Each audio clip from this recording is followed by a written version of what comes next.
Hello, and welcome to the American Experiment, conversations from the Jack Miller Center on Politics, Principles, and Education.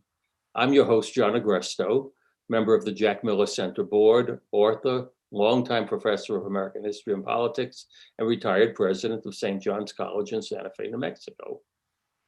Our guest today is Linda Chavez. She's a senior fellow with the National Immigration Forum, and our topic today is immigration and what it means to be an American.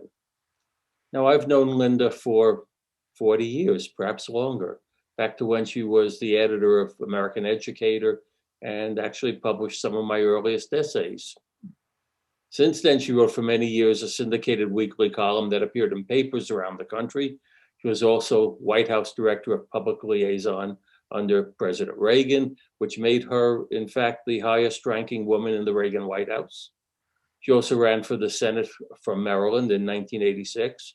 Sadly, she lost.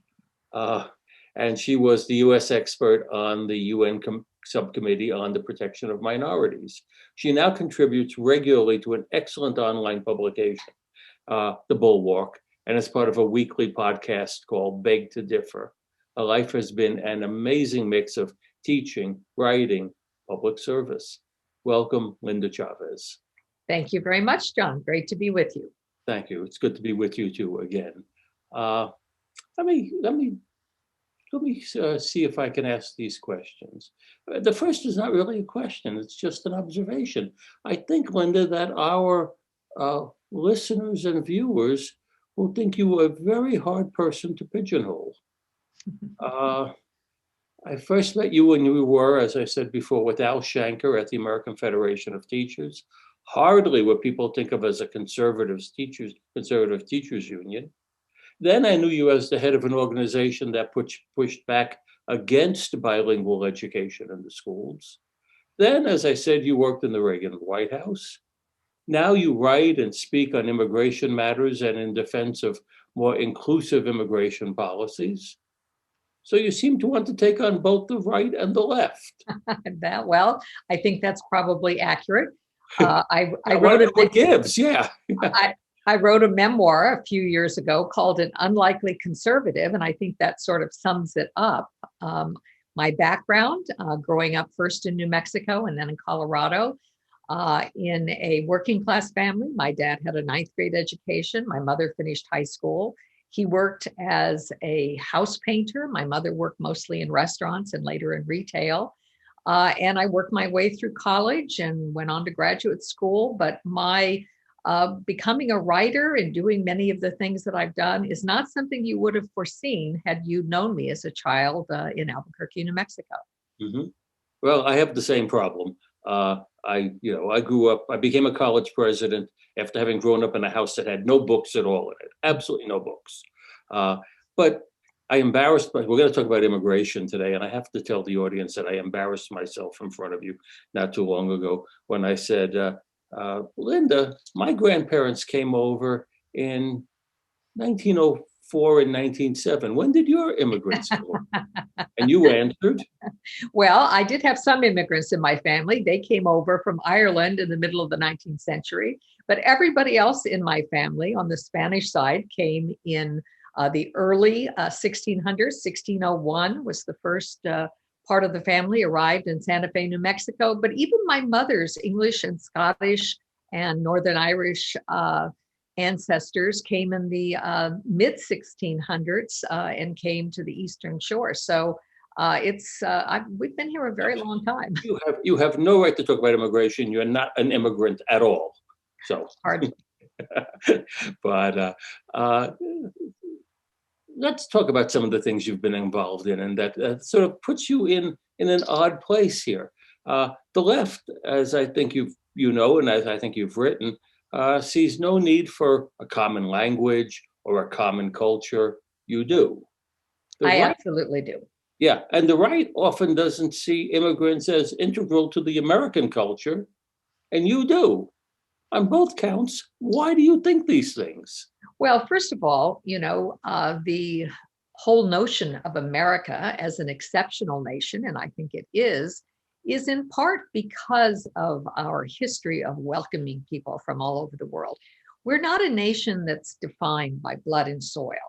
We're not a nation in which you have to trace your ancestry back many generations in order to fully claim to be an American. We're made up of people, some like my family, who've been here hundreds of years, and others who've been here a matter of months or years. They came here willingly. They came here wanting to be part of America. And I think it's because of my great love for this country, my great admiration for what we stand for in the world, and for the opportunities that have been given to me and many people like me. Talking about my background, I mean, it isn't every place in the world where you can grow up relatively poor and then find yourself in the highest seat of government. So I think that's part of why I look at this somewhat differently than people on either the left or the right. Good, good. Okay, good. Let's go into that a little more. You I just read something you wrote where you said not only that you believe in American exceptionalism, you proudly believe in American exceptionalism. Uh, That's, that's right, yes. and how are we exceptional? In what ways? Well, I think we're exceptional in many ways. I mean, just our history, because we are a relatively new nation, because we are a nation that isn't defined by ancestry. Mhm. It's not even defined by language, although we have a common language, and that's, I think, been extremely important to binding us together. But we are a nation that is bound together because of a belief in certain principles. And those principles, I think, are found in our Declaration of Independence.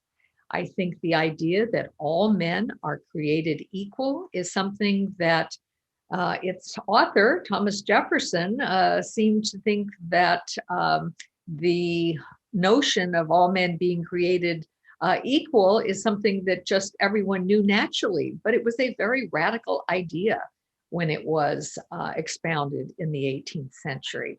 But it is an ideal that we haven't always lived up to perfectly, but it is an ideal that still defines us as a country. So that's what makes us exceptional, is this devotion to an ideal of the equality of all men and women, and everything that flows from that. All the rights, all the equal justice on the law, all the ability to attempt and achieve, all that.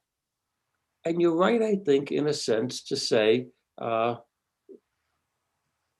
that this is a rarity. I mean, it was an absolute rarity when it came about. And I have to say, and we could talk about this, I'm worried that it's becoming a rarity again. And, Um, yeah, I think you're right there, John.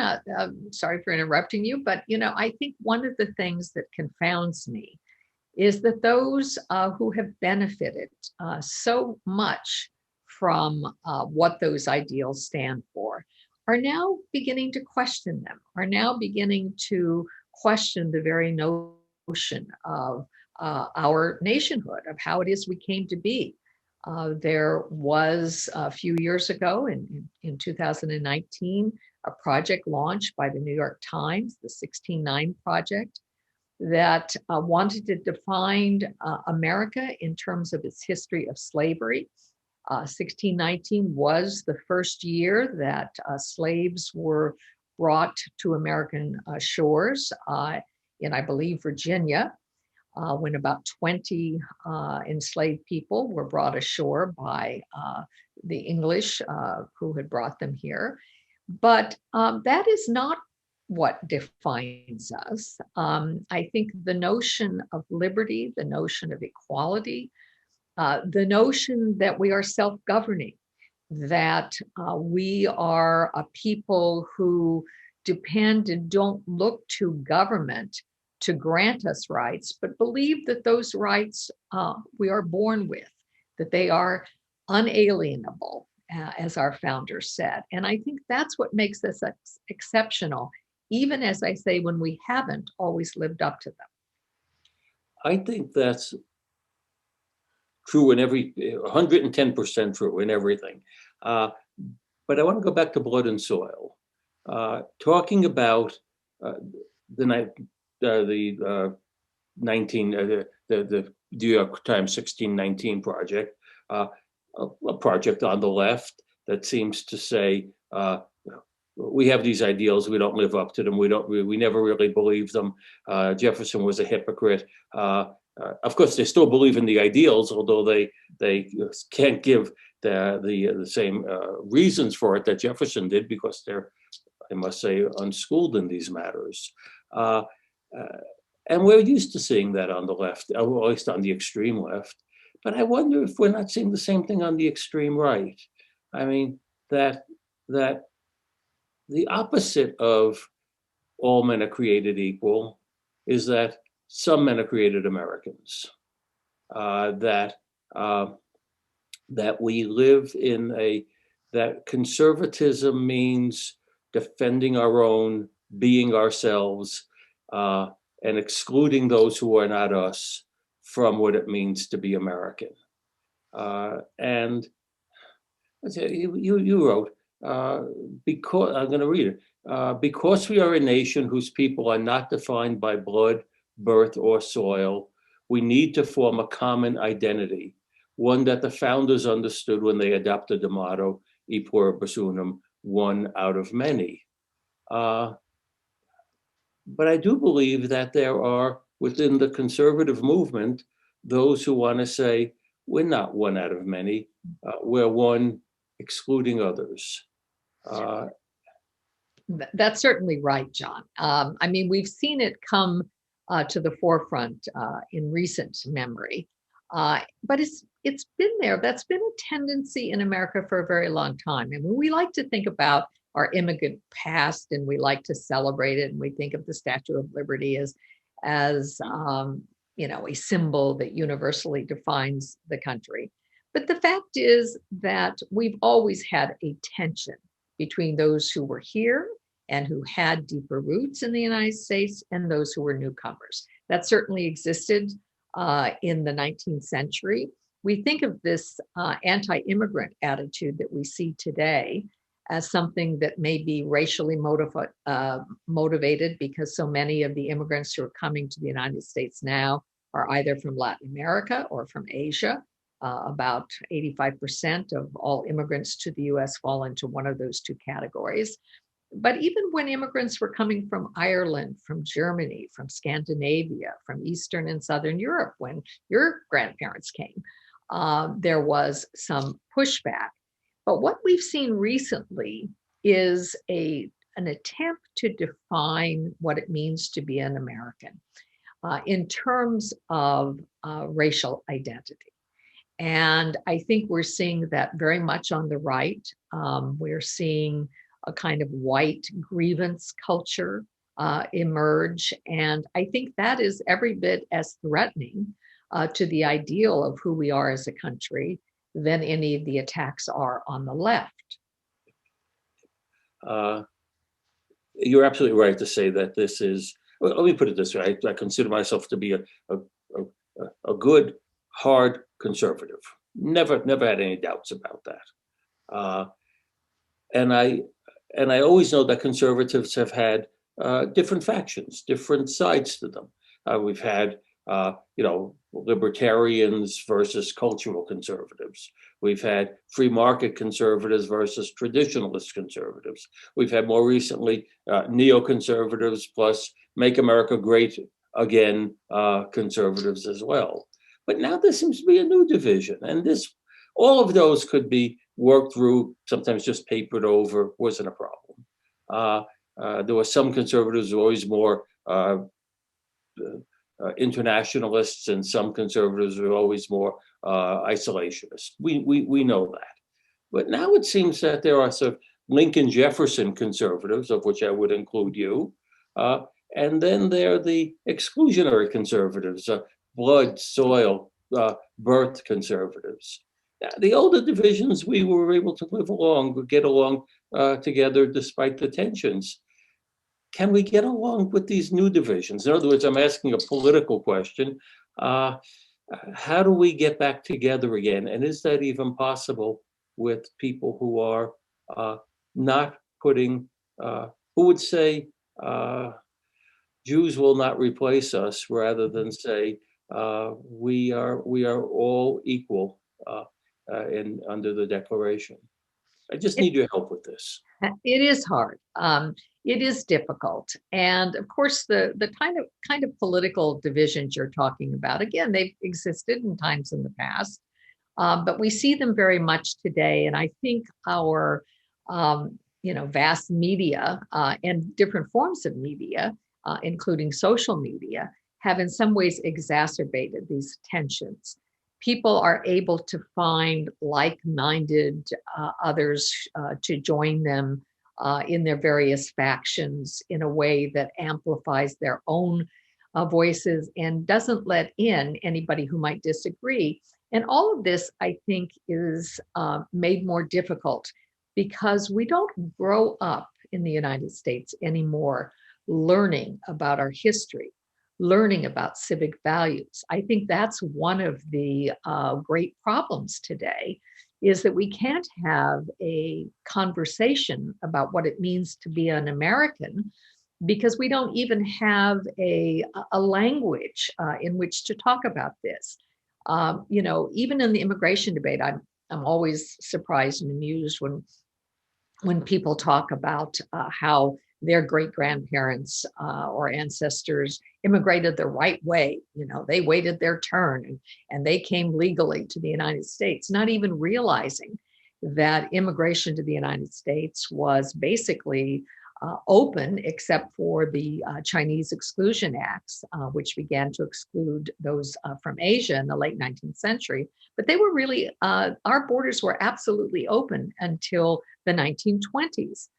And so if you don't know that history, if you don't understand how it is we formed ourselves as a nation, if you don't understand what the Constitution says, if you don't understand what binds us together, then of course there's going to be this kind of division. And again, there's no way to even debate it because we don't have that common vocabulary.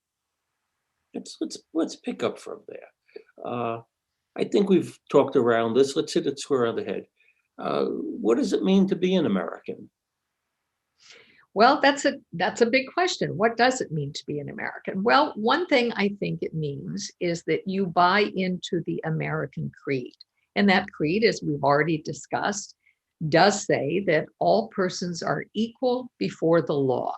Doesn't mean that we have a right to equal wealth, or that we're all going to have the same talents, or we're going to succeed and live our lives in the same way.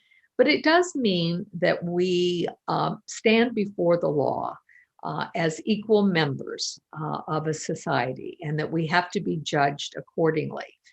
But when you talk about that, when you say, well, you're equal before the law, that brings up how important it is as an American to believe in the rule of law. We are a nation that is governed by laws, and these are laws that are fashioned by the people that we elect to represent us. And whether you like or agree with or dislike and adamantly disagree with a law, you are obligated as a citizen to be law abiding. And so I think that's those two concepts, the idea that we're equal before the law and that we are a nation that believes in the rule of law, are fundamental to what it means to be an American. Does it mean more than that? I mean, how about equality of opportunity? Well, and all that would hold, that you're free to, we have a right to the pursuit of happiness. That's right.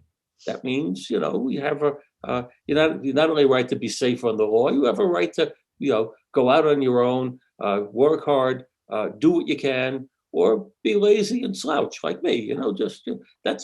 It seems Jefferson allows all these, and America allows all these. Well, we what do. Might it include? What?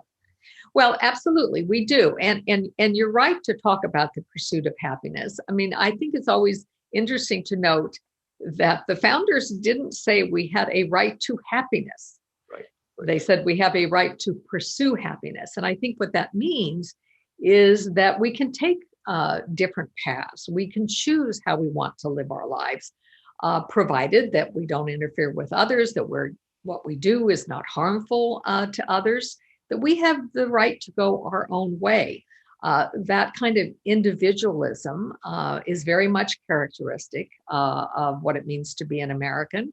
I think that kind of individualism is very apparent if you travel overseas. I think it's very easy to pick out Americans, in part because we do have that kind of individualist streak in us. We like to proclaim our individuality, and I think that is important to being an American. Yeah, yeah. No, I've been abroad, as you know, many times in many places, and from the Middle East to Europe to you name it. You could always pick out an American. Mm-hmm.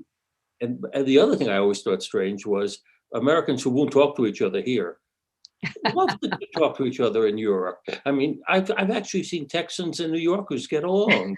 It struck me as very, very wonderful. But here we have our differences, but the differences, I would hope, always under the framework of the founding principles. But that gets us to the next question, and I think we've started to answer it. What do we do to mention education for democracy before civic education? What do we do concretely now? What do we do about civic education? That's a very big question, and one that you and I have been grappling with for years. Back when we first met each other, back in the 1970s, when I was still at the American Federation of Teachers, it was apparent even then that we had lost the concept of civic education, that students were no longer learning history. They were not learning what the responsibilities of citizenship were. If you ask students even basic questions about our government, most students could not answer them. And today that's true not just of students who are in, K through 12, it's also true of students who are college graduates, students who attend some of the most elite institutions in our country. Most universities today, for example, don't require that students study history. And it seems to me that, that is very fundamental. I mean, we often have courses that require ethnic studies, but, that may be the only place that some students will ever learn any part of American history, is taking a class in, say, Chicano history, or taking a class in Black history in a university. That may be their first university experience with American history. Although, Linda, I hope you agree with this, that so many of those courses do the opposite of what I think the founders wanted to happen. Founders talked about making, as you said before, one out of many. Now, of course, to make the one, you have to begin with the many, but the many are not to rule on the basis of their identities, not to exclude or include only on the basis of their identities. There was thought that different religions, different races, different ethnicities, different social statuses could add to one another, but the putting up of the whole idea of identity politics, the putting up of the silo that we live in because we are. I studied Chicano studies. Yes, you might get a hint of American studies out of that, America's own history, usually in a twisted, I think, and warped way.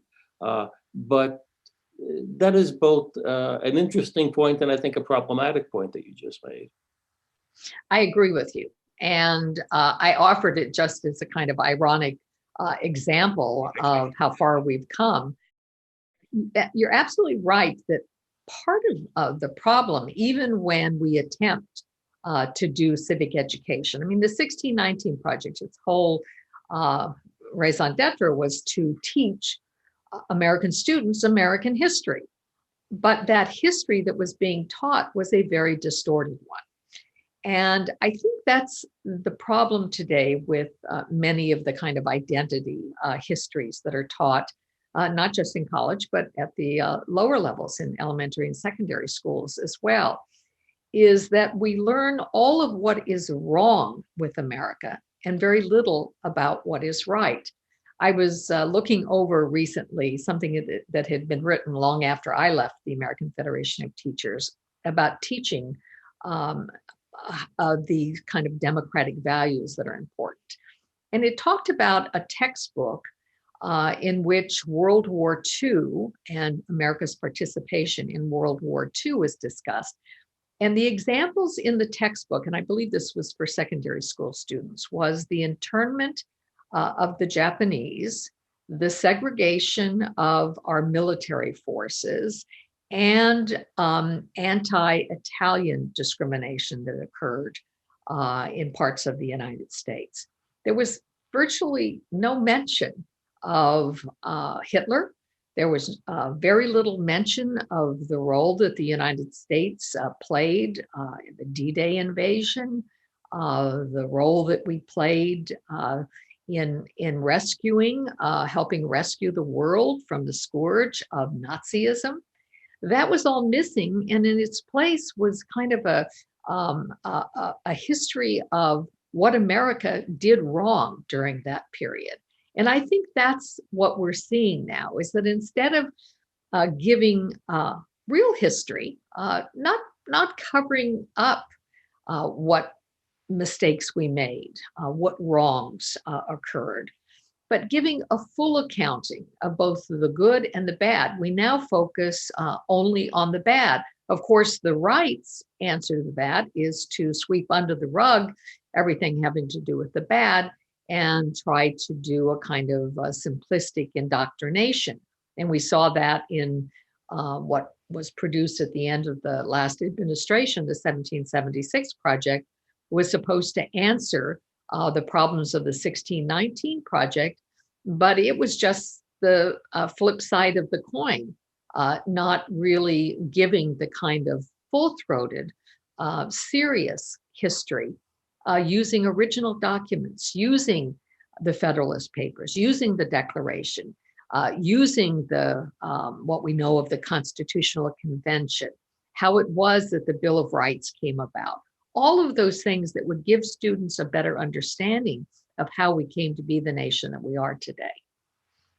You've just expanded it out for us in a beautiful way, I think, Linda.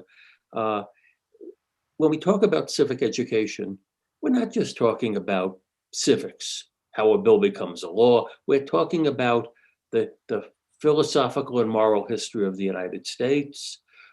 We're talking about what the founders intended, what they were afraid of, and when you go to these things at the schools, and I mean not only at the high school level, but also at the college level, you're not learning from these great texts, these important texts, these central texts.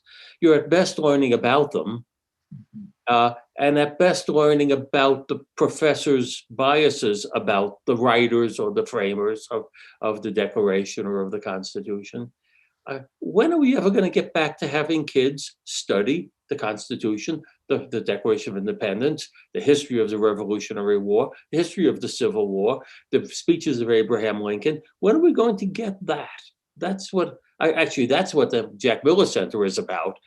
So I'm putting a plug in for us.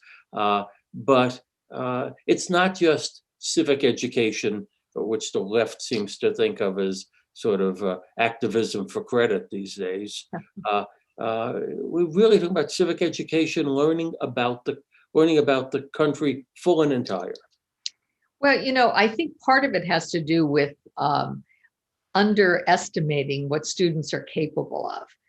The idea that you could actually have the students read the Declaration of Independence or go through the Constitution and its articles and explain why Article 1, for example, deals with the legislative branch, which I think our founders thought of as the first branch of government, in some ways the most important branch, since that's where our laws are developed. That somehow we think that it's better to hand them a textbook that is kind of watered down, written at the lowest common denominator, written at a grade level that they assume that students are going to be able to comprehend, rather than challenging them and challenging their minds. I mean, you talked about your childhood and growing up in a home without books. I actually grew up in a home with books. My dad was a great reader, and one of the first memories I have is being taken to the library and getting a library card, and being able to go every weekend with my father to pick out books. Students, I think, have a hunger for things that are exciting. And, what would be more exciting than to read, for example, the autobiography of Frederick Douglass, one of the various versions that he wrote over the course of his lifetime?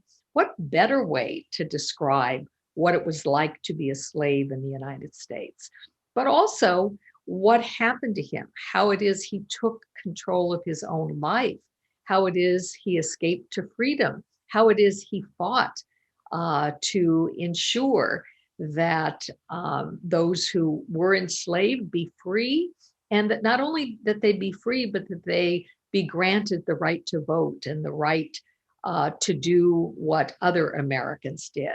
I mean, these can be very exciting lessons for students, far more so than reading a kind of watered down textbook version of history. And yet we rarely ask students to do that. Yeah, it's you hit on a couple of things there. The students always say, every survey I've seen, that their least favorite subject is history. The most boring subject in the whole world. Why? A, as you say, because they're reading textbooks. And B, because very often they're told that the authors of what they're going to study, if they ever do study the Declaration or the Gettysburg Address or what have you, that those were disreputable kinds of people. Well, why would you want to study history if these are all people who are hypocrites, racists, or people who lived in that day and age and have no relationship? They don't know about hip hop. They don't know about social media. They don't know about the problems we have today. Why would I want to study those things? And then you tell me that they're nasty people. Give me a break. I think I'll study accounting. At least there, they don't go to the founders of accounting and call them bad names. And so, no, we're really in a tough spot educationally. And this means that it's not just in the misteaching of civic education, it's in the misteaching of education, in the miseducation of students in so many areas across the board. I actually didn't study much history after leaving high school. I went to Catholic school, so I was well-versed in European history because, of course, it was the history of the church. And so we learned a lot of European history, but we also learned American history. And when I got to college, I studied English literature. What history I learned was often through literature, through reading literature. And that's not necessarily a bad way to learn history. Because you do get a real sampling of the way people thought at various points.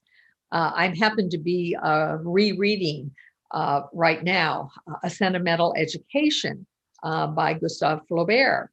And I found myself having to look up things about the Revolution of 1848 in France. And, it was something that prompted me to want to learn more about that period. But again, students are not really challenged in that way. They're always told that whatever it is they have to read in literature or anything else has to be relevant to their lives. It has to be written by people who look like them. It has to have in it the experiences of people who've lived their lives the way they do. And that's really not education at all. If you want that, you can just look in the mirror. You can just talk to your friends. You don't learn anything by only being exposed to people who have a similar background to yours. Yeah. It's strange how the diversity movement and the multicultural movement actually made people more narrow and more self-focused rather than what was originally thought of, we're going to open this up. You're going to learn about China, Japan. You're going to learn about the African countries. You're going to learn foreign languages. You're going to open yourself up to the world. And it finally became, we're going to study our own. Mhm. Sort of like if you only studied Catholic Europe. Right. Yeah. And so I think we have a problem with we have a problem politically with conservatives and liberals, problem politically, conservatives versus conservatives. We have a problem educationally on civic education. We have a problem educationally that students are not learning sort of universal things and very important things. I was always, I'm going to end this sort of with being pedantic and say there's a triplet in Federalist 10 that where Madison says that the diseases of democracy, the things that will kill democracy, I mean, real diseases that will kill democracy are ignorance, instability, and injustice. And he does say there, or he lets us know there, that instability, well, that can be solved politically. You know, you have a Senate, as well as a House of Representatives, you have checks and balances. I mean, even the very thought of balance gives a kind of understanding of the stability that they were looking for. Injustice, we're going to make it difficult for majorities to oppress minorities, difficult for minorities to oppress majorities, which happens sometimes too. Those things could be solved politically. What couldn't be solved politically was ignorance. And if people don't know their principles, their history, uh, uh, their problems, if people don't know what the alternatives are, uh, that really kills democracy, I think Madison was saying. Yeah, I don't want to get the last word. I want to give you the last word. Well, I think you're right. And I think one of the things that defines an educated person is curiosity, wanting to know more. And I think if you don't have curiosity, if you don't see education as a lifelong mission, it doesn't end when you end your formal education. It requires somebody who is curious enough to be able to continue that education, to continue to read, to participate, to be aware, and not always to read only people with whom you agree. I think that is one of our great dangers. And I think that's one of the things that the proliferation of various kinds of media, instead of broadening our horizons, has in fact narrowed those horizons because we seek out opinions, but more likely we seek out opinions of those who think like we do. And that's not good for an educated society. It doesn't make for the kind of America that is going to succeed another 200 years. I want us to look at what we've just done. We've talked about politics. We've talked about education. We've talked about American principles. As I said at the beginning, that's what the Jack Miller Center is all about. We talked about everything that we're trying to accomplish. And in fact, we just recently said something like the restoration and recovery of America will take place in the classroom, not on the streets, probably not in the halls of Congress, not in state houses. It'll take place in the classroom. I just hope our conversations like this and others that we have make a contribution to that. Thank you, Linda. It was really been wonderful talking to you again. Great to be with you. Bye-bye.